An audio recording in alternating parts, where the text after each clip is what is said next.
आप सबका फिर से स्वागत है। आप देख रहे हैं सोजो एंड शालोम। आज हम बात करेंगे प्रभु यीशु के वचन को पहले सुनना, फिर समझना और कैसे हम उसको अपने जीवन में डाल सकते हैं। शुरू करते हैं परमेश्वर के वचन से। परमेश्वर का वचन हमने लिया है लूका की पुस्तक का 9वां अध्याय, उसकी 28वीं आयत से लेकर उसके आगे। इन बातों के कोई 8 दिन बाद वह पतरस, यूहन्ना और याकूब को साथ लेकर प्रार्थना करने के लिए पहाड़ पर गया। जब वह प्रार्थना कर ही रहा था तो उसके चेहरे का रूप बदल गया और उसका वस्त्र श्वेत होकर चमकने लगा। और देखो, मूसा और एलिया, ये 2 पुरुष उसके साथ बातें कर रहे थे। ये महिमा से सहित दिखाई दिए और उसके मरने की चर्चा कर रहे थे जो यरूशलेम में होने वाला था। पतरस और उसके साथी नींद से भरे थे और जब अच्छी तरह सचेत हुए तो उसकी महिमा और उन 2 पुरुषों को जो उसके साथ खड़े थे देखा। जब वे उसके पास से जाने लगे तो पतरस ने यीशु से कहा, हे स्वामी, हमारा यहाँ रहना भला है। अतः हम 3 मंडप बनाएं, एक तेरे लिए, एक मूसा के लिए और एक एलिया के लिए। वह जानता ना था कि क्या कह रहा है। वह ये कह ही रहा था कि एक बादल ने आकर उन्हें छा लिया और जब वे उस बादल से घिरने लगे तो डर गए। तब उस बादल में से ये शब्द निकला, यह मेरा पुत्र और मेरा चुना हुआ है, उसकी सुनो। यह शब्द होते ही यीशु अकेला पाया गया और वे चुप रहे और जो कुछ देखा था उसकी कोई बात उन दिनों में किसी से ना कही। परमेश्वर के वचन को पढ़े और सुने जाने से आशीष हो। प्रभु यीशु का रूपांतरण हुआ और उनके साथ मूसा और एलिया नबी थे। वो उनसे बातें कर रहे थे, लेकिन उन दोनों को ही किसी ने मरते हुए नहीं देखा था। तो प्रभु यीशु के रूपांतरण का क्या अभिप्राय है? जो ये अभी हमने वचन पढ़ा था लूका 9 का, उसके पहले के जो हैपनिंग्स हैं, उससे पहले क्या क्या हुआ, अगर हम उसके बारे में जानें। 9वें अध्याय की 7वीं आयत 7 से 9 आयत तक लिखा है, हेरोदेस जो उस समय वहाँ का राजा है, उसके पास रिपोर्ट्स आती हैं प्रभु यीशु के भिन्न भिन्न तरह के चमत्कार करने की। वो कहता है, यूहन्ना को तो मैंने मार दिया था, तो ये कौन है? फिर वो उनसे मिलना चाहता है। वर्ष 9 के अंदर कहता है वो मिलना चाहता है क्योंकि वो उसे मिरेकल वर्कर की तरह देख रहा है, उसे परमेश्वर की तरह नहीं देख रहा है। फिर 12 से 17वीं आयत के अंदर आता है 5000 लोगों को प्रभु यीशु खाना भरपूरी का देते हैं, वो 5 रोटी और 2 मच्छी से, और उनको खिलाने के बाद में 12 बड़े टोकरे बच जाते हैं। फिर 18 से 21 तक प्रभु यीशु अपने चेलों से पूछते हैं, जो ये भीड़ इकट्ठी है वो मेरे बारे में क्या कहती है? और फिर वो पूछते हैं उनसे, तुम मेरे बारे में क्या कहते हो? तो पतरस कहता है, हे प्रभु, आप क्राइस्ट हो, परमेश्वर के अनॉइंटेड, चुने हुए मसीहा हो। 2 कुरिन्थियन 13 की पहली और दूसरी आयत के अंदर ये लिखा है, 2 या 3 विटनेस, 2 या 3 गवाहियों के साथ हर वचन की पुष्टि की जाती है। और यही उन्होंने पहले व्यवस्था विवरण के 19वें अध्याय की 15वीं आयत में भी लिखा गया है। तो जो ये ट्रांसफिगरेशन थी, जो रूपांतरण हुआ प्रभु यीशु का, ये उनके लिए नहीं था, प्रभु यीशु के लिए। वो तो जानते हैं मैं कौन हूँ। ना ये मूसा और एलिया के लिए था, क्योंकि उन्हें भी पता है ये कौन है। ये था उन चेलों के लिए, उनकी सहायता करने के लिए और उनके विश्वास को दृढ़ करने के लिए। इससे पहले उन्होंने मसीहा की अद्भुत क्लेम्स जो उन्होंने अपने बारे में दिए कि मैं परमेश्वर का पुत्र हूँ।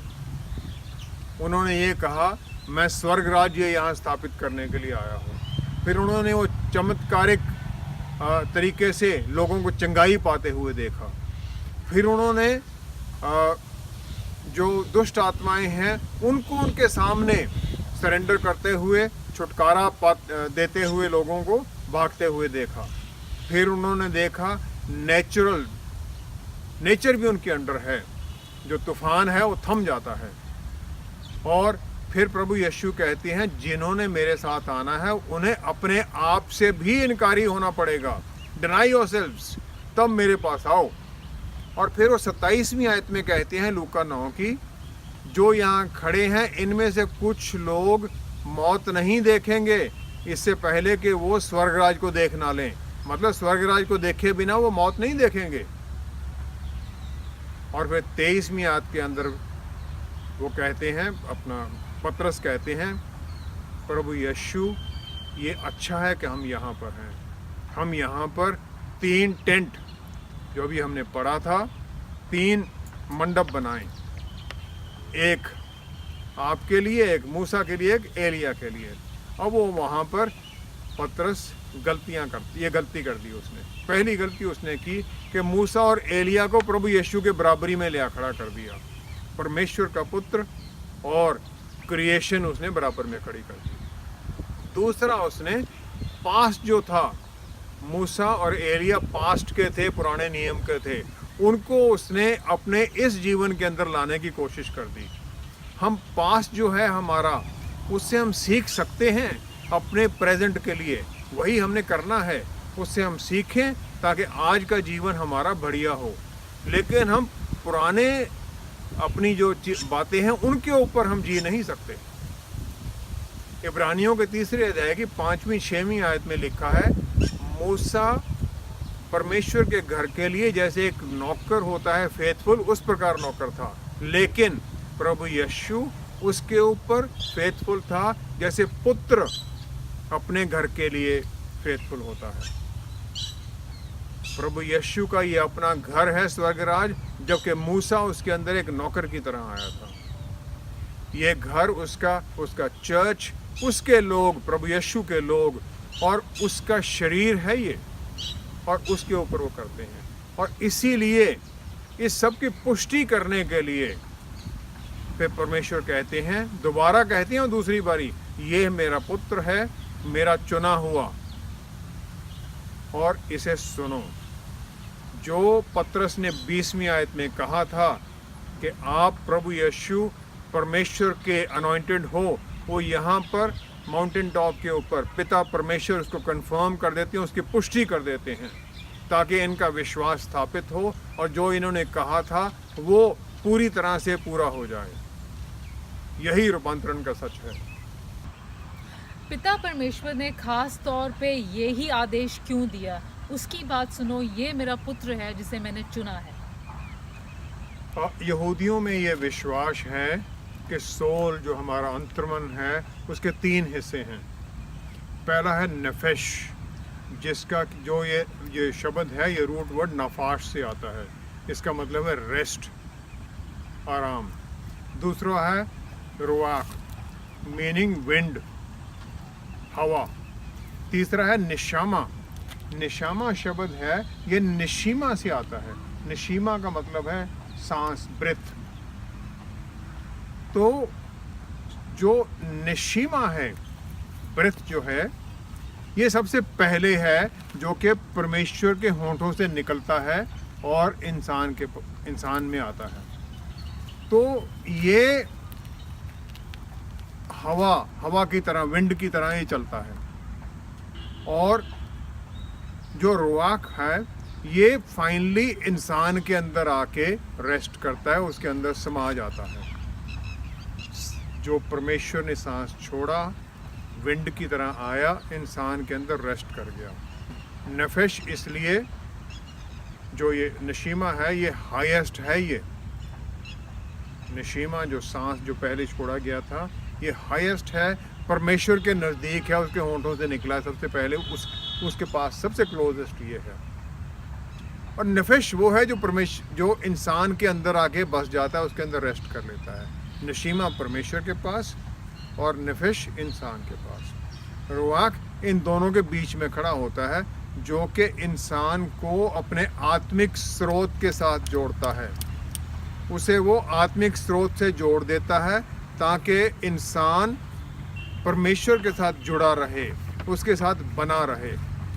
जो निशेमा है, ये विचारों के साथ असर होता है इसके ऊपर। जो हमारा परमेश्वर के साथ रिश्ता है, वो विचारों के द्वारा उस पर असर हो जाता है। अगर हमारे विचार खराब हैं तो हम उसे दूर होने लग जाते हैं। इसीलिए विचार ही हमें, ये नशीमा ही हमें परमेश्वर के नज़दीक या उससे दूर करता है। रुआक जो है, जो हम बोलते हैं उसके साथ इफेक्ट करता है। हमारा जो बोलते हैं, हमारे जो शब्द जो हम बोलते हैं, ये हमारा परमेश्वर के साथ रिश्ता क्या है उसे दर्शाते हैं। हम कितने नज़दीक हैं परमेश्वर से या कितने उससे दूर हैं, ये हमारी बातों से कोई भी जान सकता है। नफश है, ये एक्शन के द्वारा जो हम काम करते हैं उसके द्वारा अफेक्ट होता है। और हमारा जो परमेश्वर के अंदर जो हमारी शांति है, जो हमारी रेस्ट बनी हुई है, वो हमारे पाप वाले कामों के द्वारा भंग हो जाती है और हमारी शांति खत्म हो जाती है और हम डिस्टर्ब्ड स्टेट में आ जाते हैं। हमारा सोल डिस्टर्ब्ड स्टेट में आ जाता है, हमारा अंतर्मन डिस्टर्ब हो जाता है। तो ये है, इस प्रकार ये काम करता है। यूहन्ना के 10वें अध्याय की 3री आयत में लिखा है, प्रभु यीशु कहते हैं, मेरी भेड़ें मेरी आवाज़ को सुनती हैं और उस आज्ञा को मानती हैं। मेरी भेड़ें सुनती हैं और मानती हैं। सुनना जो यहाँ शब्द लगाया गया है, ये है क्षमा, SHAMA, क्षमा। हिब्रू में ये क्षमा शब्द है। और यही शब्द जो है न्यायियों के 2 अध्याय की 2 आयत के अंदर लिखा गया है, ये लोग सुनते हैं लेकिन मेरी आज्ञा नहीं मानते हैं। तो ये शब्द वहाँ पर इस्तेमाल किया गया है, क्षमा, जिसका मतलब है सुनना और समझने के साथ सुनना और उसे समझ लेना और फिर उसको मानना, उसकी ओबे करना। व्यवस्था विवरण 6 की 4 से 5 तक लिखा गया है, क्षमा ओ इज़राइल, मेरी बात सुन, परमेश्वर कहते हैं। और वहाँ पर फिर मूसा को वो जो 10 आज्ञाएं वो दी जाती हैं। इसके 2 हिस्से हैं क्षमा के। पहला है सुनना, जिसके अंदर है ओबीडियंस, उसकी आज्ञा को मानना, और इसके अंदर एक्शन है। कुछ भी कहा गया, जब हम उसे मानेंगे तो उसमें एक्शन होगा, कुछ ना कुछ हमें करना पड़ेगा। और ये सुनने के साथ रिस्पॉन्स है हमारी। उन्होंने कुछ बोला, हमने सुना, और उसके सुनने के बाद में हमने क्या किया, ये रिस्पॉन्स है हमारी। और ये रिस्पॉन्स हमारी परमेश्वर के रिश्ते को दर्शाती है कि हम कितने आज्ञाकारी हैं, कितने हम उनकी बात को मानने वाले हैं। तो पहला हिस्सा तो ये है। लेकिन दूसरा जो हिस्सा है ज़्यादा इम्पोर्टेंट है। दूसरा हिस्सा ये है कि परमेश्वर हमसे बात करते हैं। God speaks to us. हम क्या हैं जो हमसे परमेश्वर बात करे, ये इम्पोर्टेंट है। हमसे बात करते हैं। और उस समय प्रभु यीशु के पास जो खड़े थे, याकूब, यूहन्ना और पतरस, उन तीनों ने सुना परमेश्वर ने क्या कहा, क्लियरली सुनाई दिया। इब्रानियों के पहले ही अध्याय के अंदर 1 और 2 आयत में लिखा गया है, परमेश्वर ने पहले हमसे नबियों के द्वारा बात की। परमेश्वर ने अपना शब्द नबियों को दिया कि इनको ये बोलो, और नबियों के द्वारा बात की। और अब बाद में उसने अपने पुत्र के द्वारा हमारे साथ बात की। अपने पुत्र को उसने भेजा ताकि वो बता सके मैं क्या चाहता हूँ। मत्ती के 21वें अध्याय की 33 से 38 आयत तक एक लैंड ओनर, जो जमींदार है, उसके बारे में लिखा गया है। प्रभु यीशु कहते हैं, उसने एक विनयार्ड, उसने एक जगह तैयार की जिसमें उसने बेल लगाई, ये अंगूरों की बेलें लगाई। उसके बाद में उसने उसे लीज पर दे दिया किसी दूसरे आदमी को। फिर जब फल का सीजन आया तो उसने पहले अपने नौकरों को भेजा, लेकिन जो लीज जिन्होंने लिया था उन्होंने नौकरों को मारा, भगा दिया। तो उसने दूसरे नौकर को भेजा, फिर उनको भगा दिया। फाइनली उसने अपने पुत्र को भेजा। तो उन्होंने देखा ये पुत्र आया है, ये इसका एयर है, जिसको ये सब कुछ मिलना है, तो वो उसे मार देते हैं। मारना है डिसोबीडियंस उस एग्रीमेंट जो उन्होंने पहले किया था। सुना उन्होंने, सब एग्रीमेंट सुन लिया उन्होंने, लेकिन उसको माना नहीं। यही वो कहते हैं पिता परमेश्वर के पहले वचन के अंदर, इब्रानियों का पहले उन्होंने नबियों के द्वारा बात की, नौकर आए, हमने नहीं सुना, पुत्र को भेजा, हमने पुत्र को ही मार दिया। सबसे ज़्यादा जो इम्पोर्टेंट स्किल है, जो गुण हम सीख सकते हैं, वो है सुनना। हम सुनते नहीं हैं, बोलते ज़्यादा हैं। प्रार्थना के अंदर भी हम बोलते ज़्यादा हैं। परमेश्वर हमारे साथ हैं, हमारे अंदर हैं पवित्र आत्मा परमेश्वर का वचन सुनाने के लिए, और उस सुनने के अंदर किसी तरह का कोई शक नहीं हो सकता है, ना कोई बहानाबाजी हो सकती। मुझे समझ नहीं आया परमेश्वर, मैंने सुना ही नहीं, मुझे सुनाई नहीं दिया। जब तक हम सुनना नहीं सीखते हैं, तब तक हम आज्ञा को मानने वाले नहीं बन सकते हैं। जब तक हम सुनना नहीं जानते हैं, सीखते नहीं हैं, ना हम आज्ञा मानेंगे, ना हमारा रिश्ता पक्का रहेगा। लूका 9 की 29वीं आयत के अंदर लिखा है, दूसरी जो इम्पोर्टेंट बात है यहाँ पर, प्रभु यीशु प्रार्थना कर रहे थे, तब उनका चेहरा बदल गया, उनके कपड़े बदल गए। जब हम पूरी ध्यान के साथ परमेश्वर से प्रार्थना में जुड़ जाते हैं, तब फिर हमें वो बदलते हैं, हमें ट्रांसफॉर्म करते हैं। तब हम उनको सुनते हैं, तब हम उस स्थिति में आते हैं कि जो हमने सुना है उसे समझें और उसे मानकर अपने जीवन में ढाल लें, और फिर वो हमें बदलकर ट्रांसफॉर्मेशन हमारी शुरू हो जाती है। उसी रूपांतरण हमारा भी शुरू हो जाता है प्रभु यीशु के रूप में जाने के लिए। हमारा भी बदलाव शुरू हो जाता है। सुनना सबसे इम्पोर्टेंट स्किल है। जब तक हम ये नहीं सीखते हैं, तब तक हम ओबीडिएंट नहीं हो सकते हैं। प्रभु यीशु के रूपांतरण के इस वर्णन में क्या क्या महत्वपूर्ण बातें हैं जो हम सीख सकते हैं? सबसे पहला तो है लूका के 9वें अध्याय की 29वीं आयत में, उनका जो मुंह है वो बदलता है जब वो प्रार्थना कर रहे थे। तो हमारी, जैसे मैंने पहले भी कहा था, और उनका फिर वो जो ग्लोरियस स्टेट है, जो उनका वो महिमामयी स्थिति है, उसमें वो पहुंच जाते हैं। प्रार्थना के द्वारा हम परमेश्वर से जुड़ते हैं। परमेश्वर से जुड़ना हमें उस स्थिति की तरफ ले जाता है जिसमें हमें पहुंचना चाहिए। सो पहला तो ये है, प्रार्थना के द्वारा ही हम बदलते हैं। दूसरा, यूहन्ना की 1:14 में ये लिखा है, शब्द देहधारी हुआ। वो सदा से था, सदा से है, सदा तक रहेगा। मूसा ने शब्द पाया, वो जो लॉ था मूसा को दिया गया, और एलिया शब्द के पास ले जाया गया। एक ने शब्द पाया, दूसरे को शब्द के पास ले जाया गया, जिंदा ही, और वो दोनों ही आते हैं शब्द की गवाही के लिए। निर्गमन की 13वें अध्याय के अंदर पिलर ऑफ क्लाउड है, जो परमेश्वर की मौजूदगी को दर्शाता है। और इस पिलर ऑफ क्लाउड के अंदर पुत्र और पिता एक हो जाते हैं वहाँ पर रूपांतरण के दौरान, और फिर पिता बोलते हैं, ये मेरा पुत्र है, इसकी सुनो। और वो एक हो जाते हैं एकता के अंदर, ताकि उनका प्यार वो सबके ऊपर जाए, वो प्यार जा सके। अगला है, किसी ने भी उन दोनों को, मूसा और एलिया को, मरते हुए नहीं देखा, और जिससे वो मिलने आते हैं उसने मौत पर जय हासिल कर ली है। उन्हें सलीब पर अपनी कुर्बानी देनी है और तीसरे दिन जी उठना है। तो वो एक सीखने की बात आ जाती है। 5वां पॉइंट है, रेवलेशन प्रकाशित वाक्य के पहले ही अध्याय की 16वीं आयत में लिखा है, उसका मुंह चमकता है जैसे सूर्य अपनी पूरी महिमा में चमक रहा हो।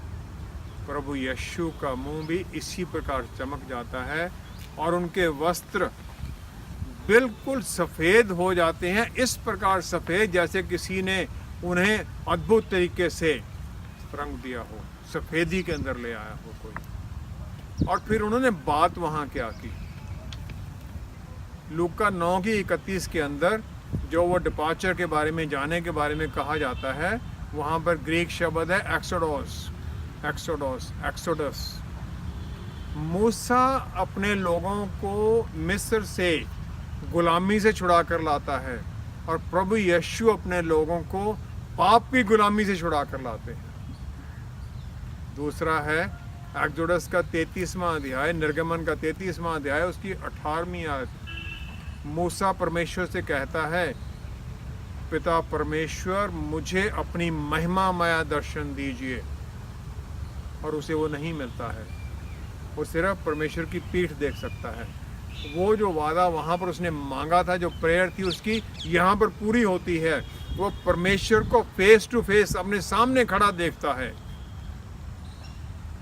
और वहाँ पर वो उस वादे को पूरा होता हुआ देख लेता है।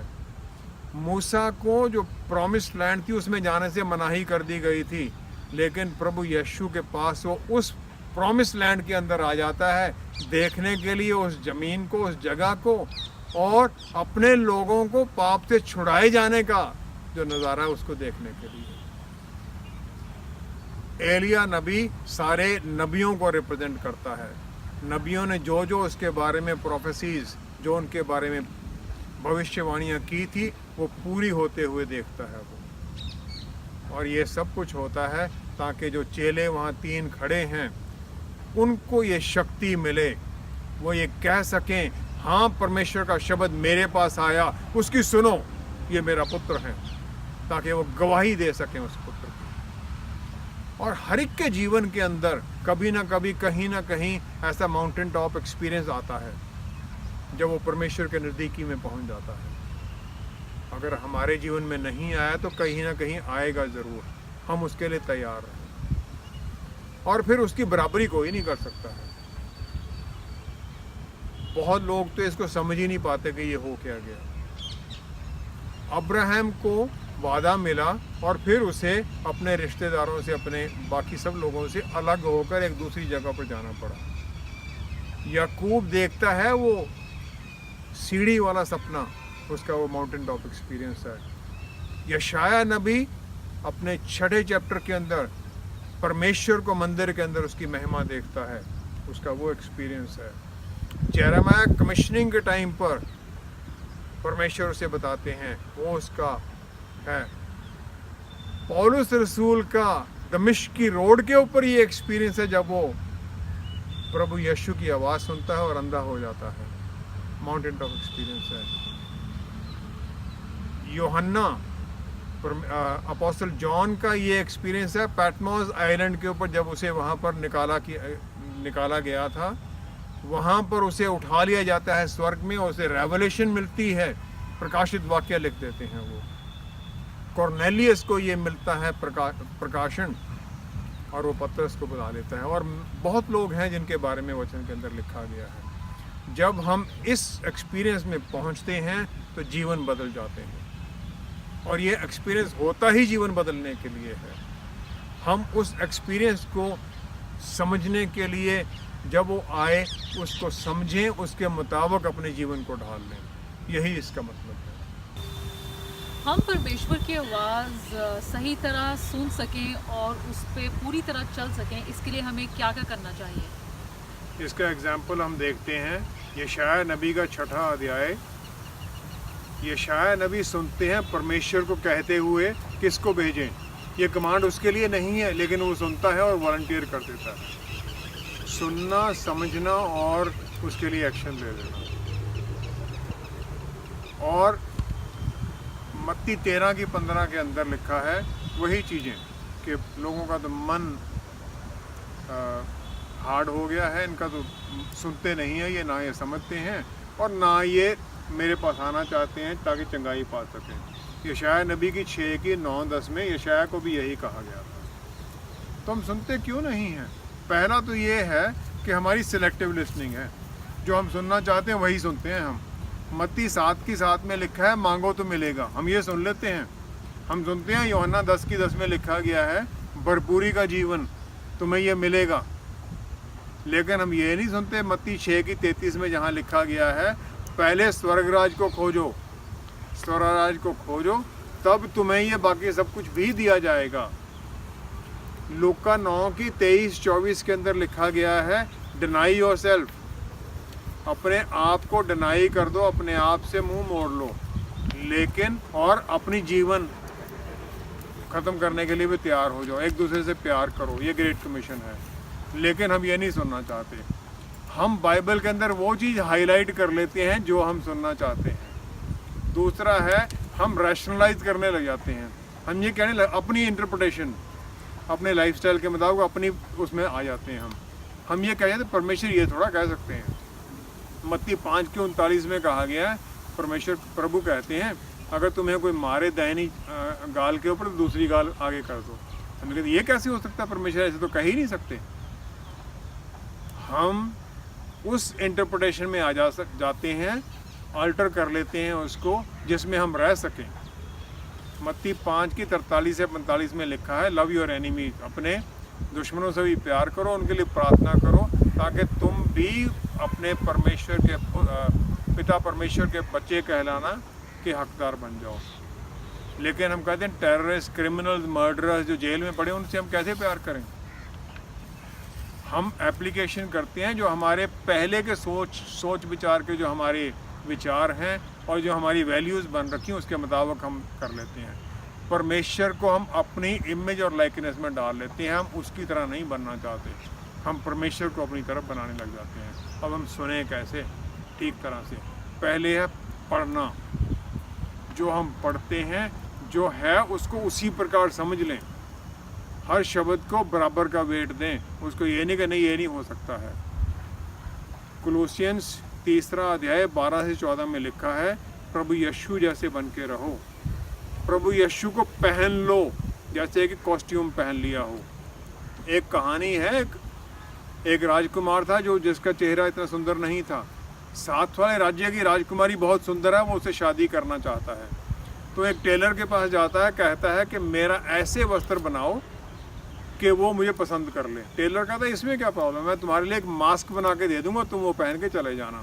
लेकिन जब तुम उसके पास जाओ तो इस प्रकार व्यवहार करना जैसे तुम सबसे सुंदर इंसान हो। वो पहन के जाता है और इस प्रकार करने लग जाता है। और जो राजकुमारी उससे प्यार करती है, उसे शादी करना चाहती है, लेकिन कहती जब तुम मास्क उतारोगे तभी शादी करूँगी। जब वो मास्क उतारता है तो वो कहती मैंने तो सोचा भी नहीं तुम इतने सुंदर होगे। जब हम मास्क पहन लेते हैं, जब हम प्रभु यीशु को पहन लेंगे तो हम उसके जैसे बन जाएंगे। वो पॉटर है और हम उसके सामने फिर मिट्टी बन जाते हैं ताकि हमें वो बदल सके। यूहन्ना 17:22 में लिखा है, ग्लोरी गिवन, उन्होंने अपनी महिमा हमें दे दी है विश्वासियों को, ताकि हम उस महिमा को लें और उसके अंदर बनते हुए उसके जैसे बन जाएं। हम जब उस वचन को उसी महिमा में देखते हैं, उसी इम्पोर्टेंस में देखते हैं, तब हम उसे सुनते हैं और तब हम उसके ऊपर ओबीडियंस में आ जाते हैं, तब हम उसके जैसे बनने लग जाते हैं। यही एक तरीका है उसको सुनने का, वचन को पढ़ने का और उसके जैसे बनने का। आइए हम प्रार्थना करें। पिता परमेश्वर, धन्यवाद है आपके इस आदेश के लिए। ये मेरा पुत्र है, मेरा चुना हुआ, इसे सुनो। प्रभु यीशु, हमें कान दीजिए कि हम सुन सकें आपकी आवाज़ को, हम सुन सकें आपके वचन को, और हमें मन दीजिए कि वो वचन हमारे मनों के ऊपर लिखे जाएं और हम उन्हें मानें, ताकि हम उस आशीष भरी स्थिति में पहुंच जाएं। प्रभु यीशु, आप असंभव को संभव करने वाले परमेश्वर हैं और हर चीज़ पर आपको अधिकार है। हमें ये आशीष दीजिए ताकि हमारे जो पत्थर के मन हैं वो मांस के बन जाएं और हम आपके वचनों को मानने वाले, उनको सुनने वाले बने। पिता परमेश्वर, सारी महिमा आपको देते हैं और ये सब कुछ मांगते और ग्रहण करते हैं आपके प्यारे बेटे हमारे उद्धारकर्ता प्रभु यीशु के पवित्र नाम में। आमीन, आमीन। हम परमेश्वर से प्रार्थना करते हैं और ये आशा करते हैं कि आप इस प्रोग्राम से आशीषित हुए होंगे। परमेश्वर हमारे साथ हैं और हम उनके प्यार को अपने जीवन में महसूस करें और आनंदित हों। आपके कॉल्स और ईमेल्स के लिए आपका बहुत बहुत धन्यवाद, और जो भी लोग हमें सपोर्ट कर रहे हैं इस प्रोग्राम को चलाने के लिए उनका भी बहुत बहुत धन्यवाद। आगे भी आप कॉल्स और ईमेल्स भेजते रहिए। अगले हफ्ते फिर से मुलाकात होगी। अपना ख्याल रखें। शालोम।